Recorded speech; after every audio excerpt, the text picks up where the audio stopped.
अस्सलाम वालेकुम नाजरीन, आपको आज की सबसे बड़ी और अहम ब्रेकिंग न्यूज़ से आगाह करते चलें। पाकिस्तान भर में इस माह रमज़ान में कितना रोज़े होंगे इसका ऐलान कर दिया गया है।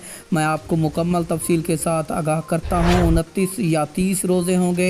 तो आपने सबसे पहले इस वीडियो को लाइक लाजमी करना है, उसके बाद आपने चैनल को सब्सक्राइब लाजमी करना है ताकि आपको तमाम तर वीडियोज़ का नोटिफिकेशन सबसे पहले और बआसानी मिलता रहे।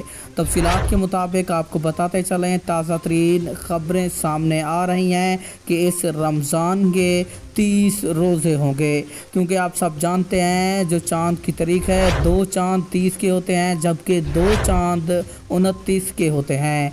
पहले एक चाँद 30 का हुआ है जबकि ये चाँद भी 30 का होगा। माह रमज़ान के 30 रोज़े हो सकते हैं, अभी सरकारी हतमी फ़ैसला नहीं हुआ।